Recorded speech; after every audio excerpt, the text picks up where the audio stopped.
A 2-ingredient dessert. No flour, no sugar, and no baking. And the flavor? Surprisingly rich and comforting. So if you want to learn how to make it, then just keep watching. Starting with our first ingredient, you'll be surprised to know it's the apples. And I'm using the sweet red ones, but feel free to use whatever variety you love. Start by peeling and coring the apples, and then chopping them into smaller pieces. You want them soft enough to mash, so the smaller the pieces, the quicker they'll cook. Now, I'm thinking out loud here. What if I were to use peaches or pear?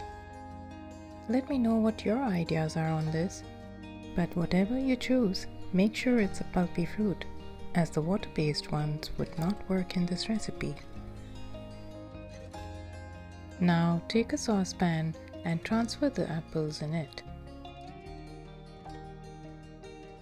along with some water and a cinnamon stick. I know I said it's going to be just 2 ingredients, so cinnamon is entirely optional, although it's great for the extra depth of flavor, which I'm sure you'll love. We're going to simmer this on low heat. Start with the lid on for about 5 minutes, just to help the apples release their juices. And then give it a quick stir and let it cook uncovered for another 5 minutes, until almost all the water is absorbed and the apples are tender. We will let the apples cook in their own juices, keeping all the goodness intact for a truly wholesome treat. Once the apples are done, we can see that all the water is absorbed and the apples are perfectly tender.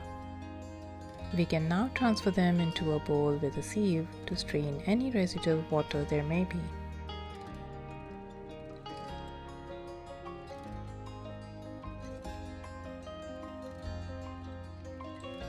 You can set that aside to cool, and we will now take our second ingredient. That's the dark chocolate. You can take milk chocolate if you like, it'll work just fine. Take it over a pan of simmering water to melt until smooth. I prefer the dark chocolate as it works beautifully with the natural sweet apples.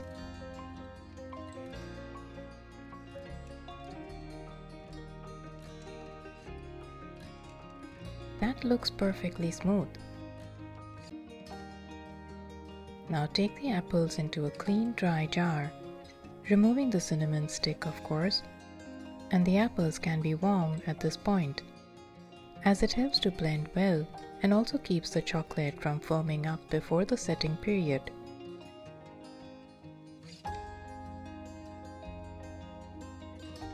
Now, using a stick blender, we will pulse it until we see a somewhat smooth emulsion.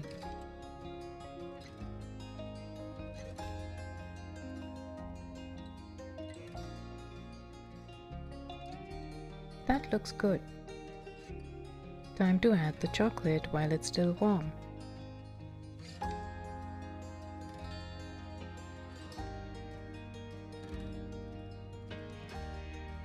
Give it a quick pulse, but make sure we do not want to overdo this, as it may create a lot of air bubbles and you may end up with a not so smooth surface on your dessert.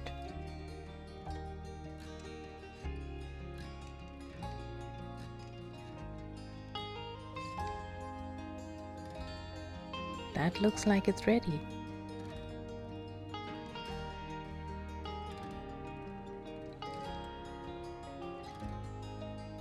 Now for the mold, I've taken a hollow ring mold. You can even take any individual serving molds, in which you can pour, set and serve as well. Now brushing it lightly to hold the butter paper, this will help release the cake easily.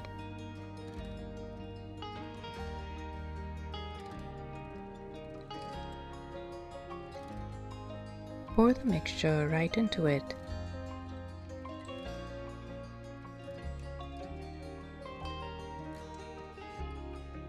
And this will go into the fridge for overnight. But if you can't wait that long, maybe someone like me, then a minimum of 4 hours should be good. Time to see how it's turned out. Peeling off the butter paper and revealing that ultra creamy texture. So satisfying. Can't wait to slice into it. Sometimes the simplest things bring most joy. Just 2 ingredients and here we are. Rich, creamy, and ready to melt in your mouth.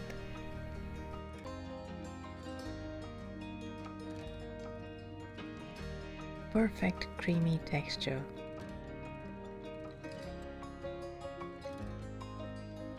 And it tastes so good. The satisfaction of creating something unique and being able to share it with you all just makes my day. I hope you like the recipe. And don't forget to grab your free copy of my ebook. You can check the description box below for more information on this. Thank you for watching. Bye for now.